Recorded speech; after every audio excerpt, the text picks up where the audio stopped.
നമസ്കാരം, എൻ്റെ പേര് രാജേഷ് മണികണ്ഠൻ. അപ്പോൾ നമ്മളുടെ ഇന്നത്തെ വീഡിയോ എന്ന് പറയണത് അറബിക് മാന്ത്രികത്തെ പറ്റിയിട്ടാണ്. അപ്പോൾ എനിക്കിതുപോലെ ഞാനൊരു ജോലി സ്ഥലത്ത് ഇങ്ങനെ ഇരിക്കുകയാണ്. ശക്തമായൊരു ബാധ ഏറ്റിരുന്നു. അതിഘോരമായൊരു ബാധ എന്ന് പറയാം, മരണം വരെ സംഭവിക്കാം. അപ്പോൾ അതിൻ്റെ ലഹരിയിൽ ഇങ്ങനെ എൻ്റെ ജോലി സ്ഥലത്തിരിക്കുകയാണ്. പ്രത്യേകിച്ചിട്ട് വേറെ ആരുമില്ല.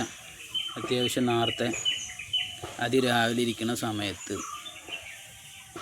ഈ അറബിക് മാന്ത്രികം കൈകാര്യം ചെയ്യുന്നൊരു വ്യക്തി, അതായത് അറബിക് മാന്ത്രികം കൈവശം വെച്ചിരിക്കുന്ന ഒരു വ്യക്തി, അതെൻ്റെ ഒരു സുഹൃത്തിൻ്റെ ഉപ്പയാണ്. അപ്പോൾ അദ്ദേഹം എന്നെ സഹായിക്കുക എന്ന് പറഞ്ഞു കഴിഞ്ഞാൽ, ഞാൻ ആ ഒരു ലഹരിയിലിരിക്കുമ്പോൾ ഇയാൾ അവിടുന്ന് ദൂരെ നിന്ന് ഇങ്ങനെ നടന്നു വന്നു. അപ്പോൾ ഞാൻ യാതൊരു കച്ചിത്തുരുമ്പെന്ന് പറയാലോ ഒന്നും ഇല്ലാതിരിക്കുന്ന ഒരു സമയം. അപ്പോൾ ഇയാൾ അവിടുന്ന് നടന്ന് വരുമ്പോൾ എനിക്ക് മനസ്സിലായി, അയാളുടെ കയ്യിൽ ആയുധമുണ്ട്. അയാളൊരു ജോലിക്ക് വരികയാണ്. ആ സമയത്താണ് എന്നെ കാണുന്നത്. അപ്പോൾ അയാൾ അവിടുന്ന് ചാടി ഇങ്ങനെ തുള്ളി വരുമ്പോൾ എനിക്ക് മനസ്സിലായി, അത് നമ്മളെ വരാഹി അതിലാണ് വരുന്നത്. അപ്പോൾ എനിക്ക് എന്താണെന്ന് വെച്ചിട്ടുള്ള സംശയം എന്ന് പറഞ്ഞു കഴിഞ്ഞാൽ, നമ്മൾ വരാഹം അല്ലെങ്കിൽ വാർത്താളി അല്ലെങ്കിൽ വരാഹി ദേവി എന്നൊക്കെ പറഞ്ഞ് ഉപാസന ചെയ്യണത് അറബിക്കിൽ എന്താ പറയുകയെന്ന് എനിക്കറിയില്ല. അപ്പോൾ അങ്ങനത്തെ ഒരു അവസ്ഥയിൽ അയാൾ എന്നെ, അതായത് എൻ്റെ അത്രയും ശക്തമായിട്ട് ബാധയേറ്റ്, അയാൾക്ക് എൻ്റെ മുഖം കണ്ടാൽ അയാൾക്കറിയാം അത് ആ ബാധയേറ്റിട്ടാണെന്ന്. അപ്പോൾ അയാൾ എന്നെ സഹായിച്ചിട്ടുണ്ട്. എന്താണെന്ന് വെച്ച് കഴിഞ്ഞാൽ, അത്രയും ഐക്യത്തോട് പോണ ഒരു നാടാണ് ഞങ്ങളുടെ. അപ്പോൾ പിന്നെ വർഗീയതയൊന്നും ഇപ്പോൾ ഇവിടെ ആരും കൊണ്ടുവരൊന്നും വേണ്ട, അറിയാലോ. അപ്പോൾ അയാൾ അതിനിപ്പോൾ എൻ്റെ നിന്ന് ഒരു പൈസ വാങ്ങിയിട്ടില്ല. ധനപരമായിട്ടോ മറ്റുള്ള പരമായിട്ടോ ഒന്നും അയാൾ പ്രതീക്ഷിച്ചിട്ടുമില്ല, അയാൾ വാങ്ങിയിട്ടുമില്ല. അത് കൊണ്ടുപോയതിൻ്റെ ഇടങ്ങറ് അയാൾ എങ്ങനെയും തീർത്തിട്ടുണ്ടാവും. അത് നമുക്കറിയില്ല, അത് അയാളുടെ പേഴ്സണൽ കാര്യമാണ്. പക്ഷേ ഞങ്ങൾ തമ്മിൽ ഭയങ്കര അടുപ്പത്തിൽ പോണതാണ്. അദ്ദേഹം ഇതേമാതിരി ഇങ്ങനെ നാട്ടുകാരെ സഹായിച്ച് നടക്കുന്ന ഒരു വ്യക്തിയാണ്, കണ്ടാലൊന്നും അറിയില്ല.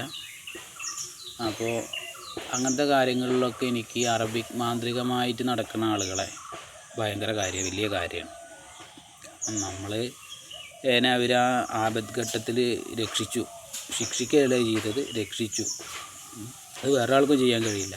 കാരണം അവർ പ്രത്യേകിച്ചിട്ടൊന്നും തന്നിട്ടോ ഭക്ഷണം കഴിക്കാൻ തരുന്നതേ കൂടെ, അതല്ലെങ്കിൽ ചരട് കെട്ടിത്തരേ ഒന്നുമല്ല, കണ്ണിൽ മിഴിയിൽ വാങ്ങിക്കൊണ്ടുപോയവർ. അത്രയും കഴിവുള്ള ഒരാളാണ് അത്.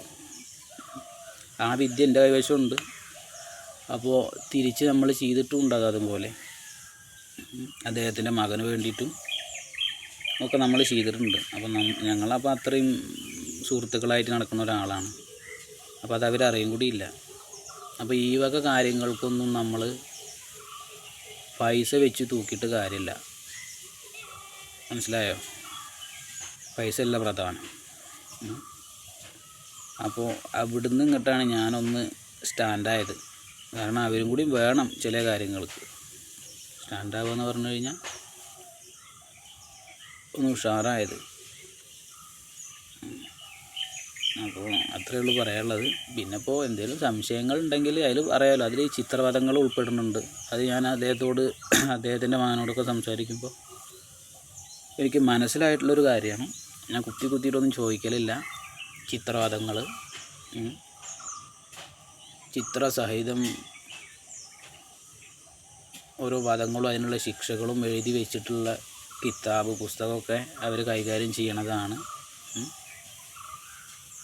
അങ്ങനത്തെയൊക്കെ ഉണ്ട് അതിൽ. പിന്നെ ഒരുപാട് കാര്യങ്ങളുണ്ട് ഇതിൽ. അപ്പോൾ അതൊക്കെ നമുക്ക് ഒരുപാട് മനസ്സിലാക്കാനുണ്ട്. ഒരുപാട് അറിയാത്തത് നമ്മൾ അറിയില്ല എന്ന് അവരോട് പറയുക. അപ്പോൾ അവർ ചെയ്യാനുള്ളത് അവർ ചെയ്തോളും. അറിയണത് നമ്മളെ കൊണ്ട് അറിയണത് നമ്മൾ ചെയ്യുക. അത്രയാണ് ഞാൻ അതൊന്ന് കരസ്ഥമാക്കിയിട്ടുള്ളത്. എങ്ങനെയാലും അവരുടെ ശക്തമായ ആ അറബിക് മാന്ത്രികൻ്റെ അല്ലെങ്കിൽ അത് ഉപാസനയിലിരിക്കുന്ന ആളുടെ ശക്തമായൊരു താങ്ങും എനിക്ക് രക്ഷയ്ക്കായിട്ട് എപ്പോഴും ഉണ്ട്. അതൊക്കെ വെച്ചിട്ടാണ് നമ്മൾ ഈ ഏർപ്പാടിന് ഇറങ്ങിയെന്ന്. സ്വാമി ശരണം.